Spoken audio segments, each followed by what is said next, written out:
So welcome to a new Game Stuff episode, and lots of interesting items to get through today.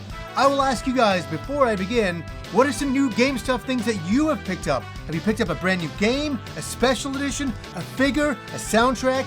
Let me know down below. How about a kiss for luck? Okay, let's get started here. The first item to show is Visions of Mana. Here's the collector's edition of the game for the PS5. And yes, I need to get back to this game. I did some first thoughts on it, and I was wowed by it. Feel the breath of mana! I have friends of mine that are playing it, and I'm very jealous. I've been doing so many other reviews lately that's kind of got me away from this game, and that is a travesty because I do love the Mana series, and this collector's edition is pretty cool that it comes with a soundtrack, an art book in there, and a plushie. So there's a lot of stuff going on in here. Are you guys picking up Visions of Mana? Are you a fan of the game? Let me know down below. I'm looking forward to jumping back into this fairy tale style of world. I want to get closer and take a good look. And yeah, from everybody who's played it, the reviews have been pretty good. So yes, I've been caught up in the hype of Astrobot, and I've been going crazy with the game, trying to find every single Astrobot, collecting them all throughout the universe. It's been crazy. It's been driving me a little nuts to try to get them all because some of the later levels are really challenging and they're really fun though. That's the thing about the game. You start off and you're like, oh, I think this is really, really easy. And then all of a sudden when you're trying to get some of the later level Astrobots, you're like, oh my lord. But anyways, I had to pick up the Astrobot Controller here, the limited edition version. And when I first saw this thing, I'm like, this is a must-buy controller. And I just love the little eyes on there. Yes, just so you know, they don't light up. They're just little stickers on there, just so you know that. So yeah, don't expect them to wink or blink at you because it's just a painted on sticker, but a really charming controller. I love the blue on the sides. I love the etching here that's going on, very kind of futuristic looking.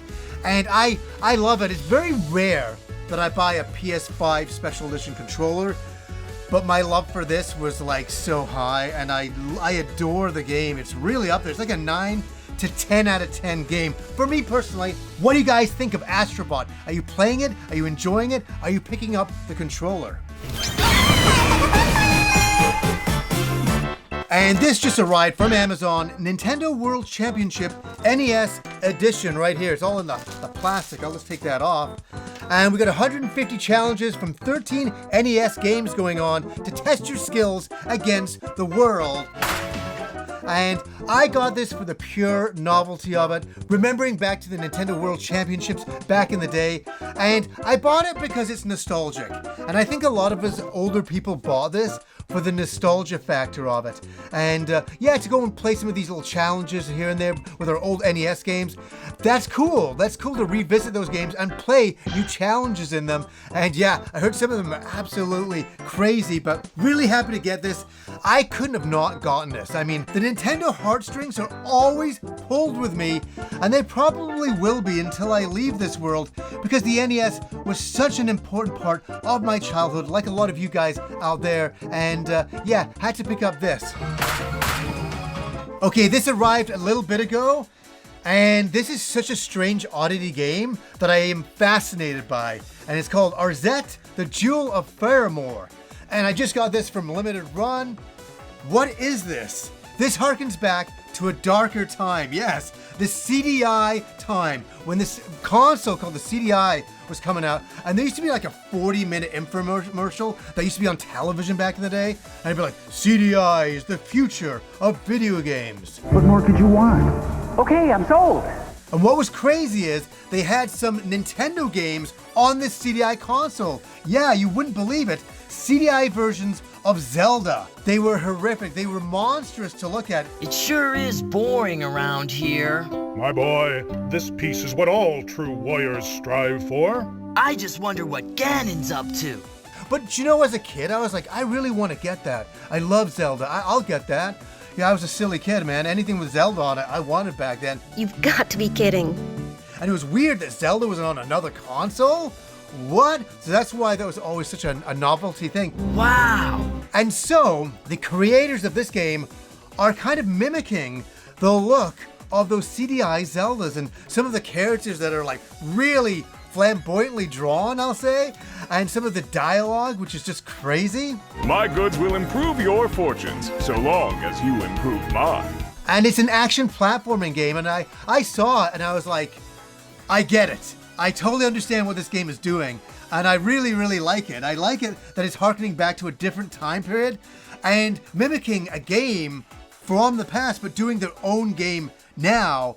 What a fascinating concept, and I think they really pulled it off well, and I was happy to support them and pick up this game. Go get 'em, princess. May luck find you. Okay, the next game that showed up from Limited Run is El Shaddai, right here. And man, this takes me back to PAX. Maybe it was like 2010, 2011, when this game was first announced. And Pete Dorr sent me on a pilgrimage. He's like, Johnny, you gotta get me a poster from the game. And I remember going up to the booth of the people who were making the game, and I'm like, oh, can I get a poster? And they're like, oh yeah, sure. And I sent it to Pete Dorr in New York City, because he adored this game. Darren, this is for you. Here you go. I got you this awesome, I hope you like this, El Shaddai poster. Check that out. It's actually got a poster on the back here as well. It's pretty huge, actually. So that is for you, Darren. And to be honest with you, this is going to sound fascinating. I don't know too much about it. And I didn't even back then. I just knew that my friend Pete Dorr was obsessed with it. And I was like, you know, Pete's got great taste in games. He really does. And I was like, you know what?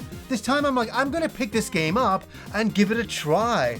And yeah, just because it's kind of nostalgic now of going to PAX and finding the El Shaddai poster for Pete and sending it off. And I do love the graphics of this game, and I do love the character designs. Really nice looking stuff. Come on, Enoch.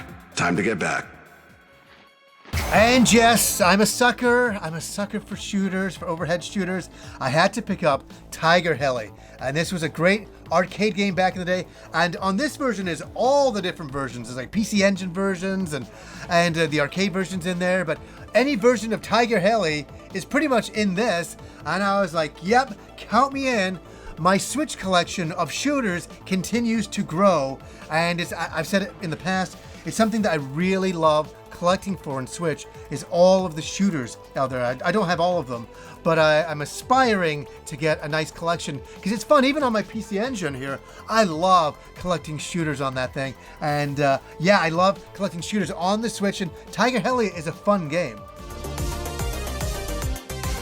Okay, I was in Walmart the other day and I picked this up. The price sticker is still on it, $29.96 in Canada here. I picked up the PacMan Museum. And yes, there's a lot of great Pac-Man games on here. All of them, in fact, so many of them over the years. But there was one game in particular that grabbed my attention. And I was looking at the back in Walmart. I'm like, if you have it, I'm getting it. If you have it, and they had it. It was Pac-Land. A grand adventure to send a lost fairy back to Fairyland in Pac-Land. And I'm a big fan of Pac-Land, the arcade game. I even have the old PC Engine version of the game here. This is the TurboGrafx version. And I really loved it. It's this very simplistic style of game. It's nothing to write home about. But for some reason at the time, it was really cool. And I saw it in the TurboGrafx and I'm like, this is awesome. And they've got the arcade game in here and I really want to try it out. And speaking of pulling on the heartstrings earlier on, this one did the same thing to me. Double Dragon Gaiden, Rise of the Dragons, right here. And like so many of you, Double Dragon in the arcades was a major thing in the 80s. It really was a big deal thing. If you walked into any pizza joint, there was always a Double Dragon arcade machine sitting right there. And what this is kind of like a chibi style side view beat 'em up, following obviously Double Dragon. And it's cute. You have these little super deformed characters kicking the crap out of everybody. And I was like, oh, you got me again. You got Double Dragon on it. You know, chibi characters. Count me in.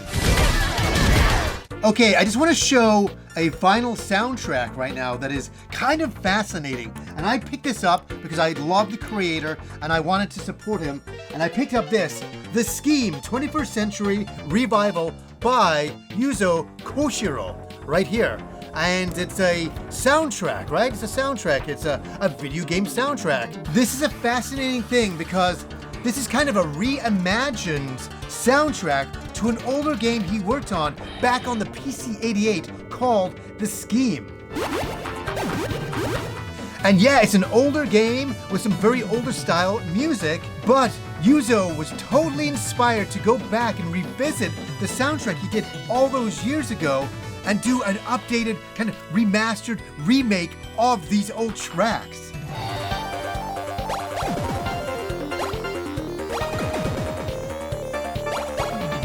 And I gotta admit, I had no idea about the original game, and I want to thank the Basement Brothers for supplying me the footage. I wrote to them and said, hey, I know you guys totally reviewed the older game. Could I borrow some footage? Because I'm talking about the soundtrack and I have no way to get any PC-88 footage. And they're like, yeah, absolutely. So I want to thank them. Definitely subscribe to the Basement Brothers. Really a great show covering a lot of really older games. But yeah, I can't wait to listen to this, Yuzo. I can't wait. This is so interesting to me to take an old soundtrack from back in the day and to revisit it all these years later.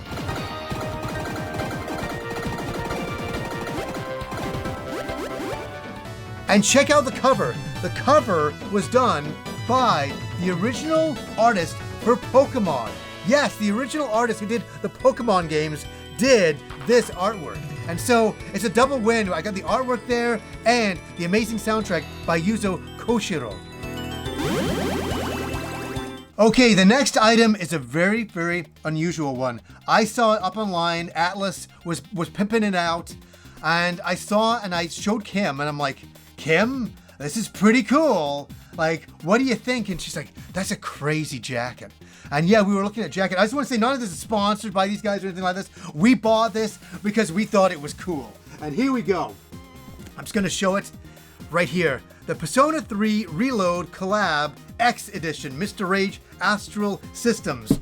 I don't even know what any of that means. All I know is we saw this and I'm like, Kim, should I get it for you? And she's like, you know what, this would be so cool.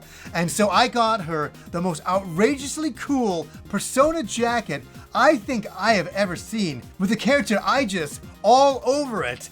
And I was marveling online looking at the pictures of it, but when Kim put it on, I was like, Kim, this is so over the top and amazing looking. Like to wear that at a convention, to walk around with such a great Persona 3 kind of reloaded like jacket. I'm like, yeah, if anybody deserves that jacket, Kim, you do. You know, you're part of that club. You deserve that jacket. Because like Kim has gone through so many of the Persona games, and yeah, she deserves it.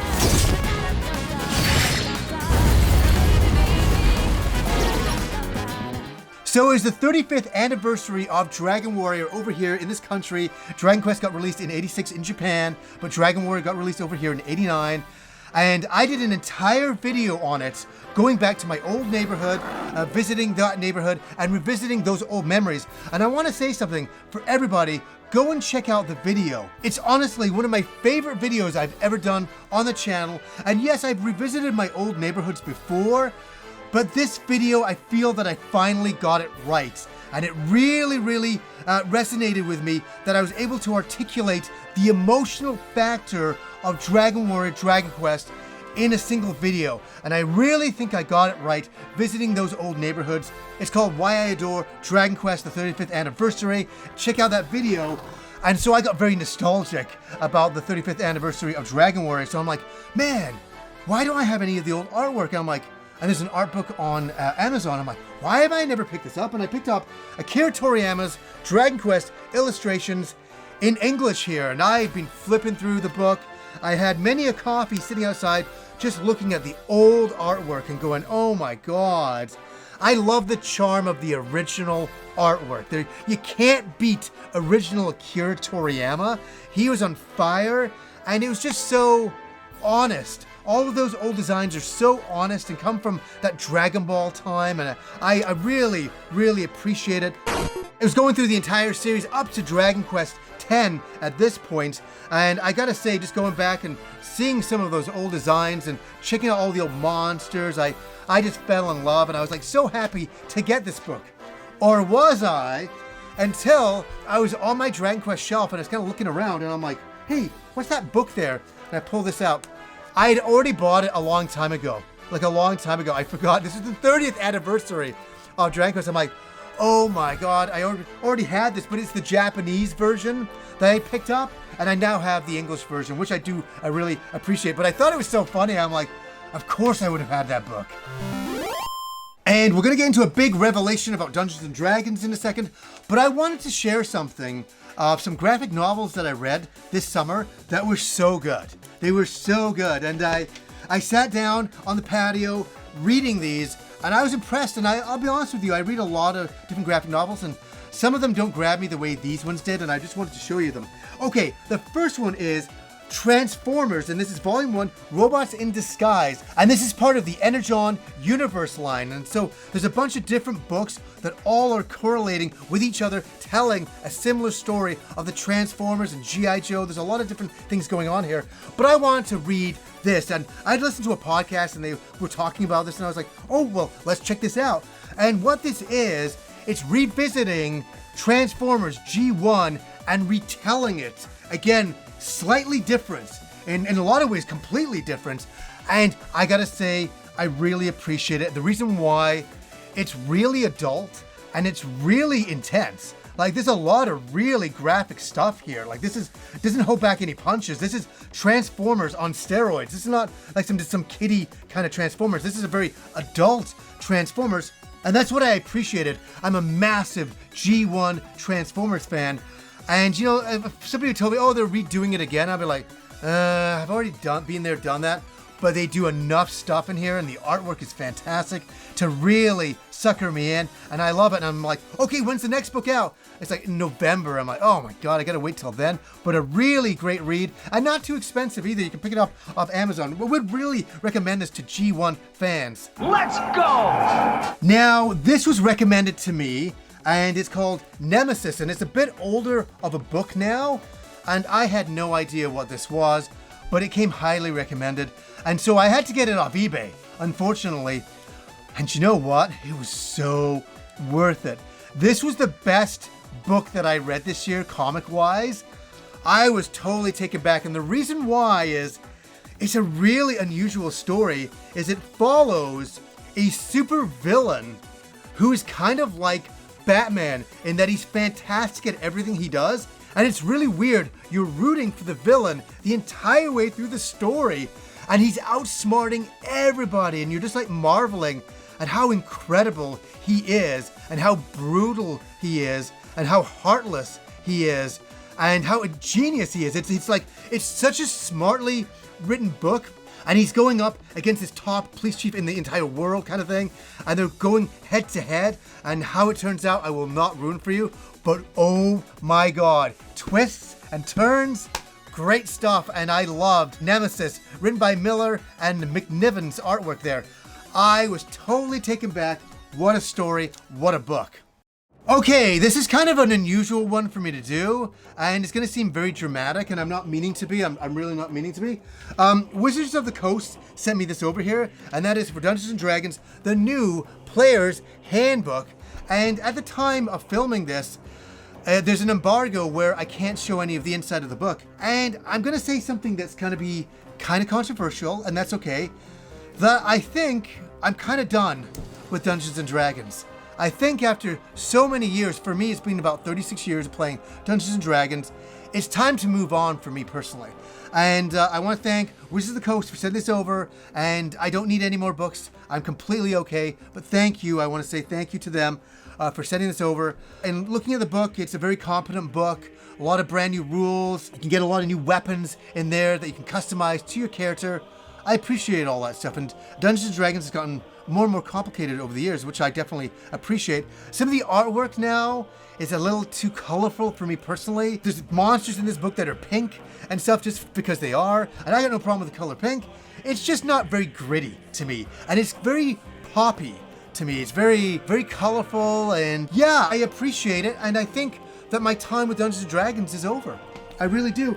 And I'm getting into a new game, and this is not sponsored by these games. None of this stuff is sponsored in this entire episode. None of it is. It never is for a new game stuff episode. These are just personal things that I've been looking into, and I found this little RPG called Shadow Dark right here. And it's a little book, and I watched some videos about it, and I was like, this is pretty cool.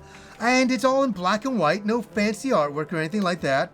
But all the artwork that's in here is really kind of old school. And you know, maybe it's just because I'm getting older, but this really reminds me of what got me into Dungeons & Dragons to begin with. Wizards of the Coast has become very corporate and trying to appease everybody.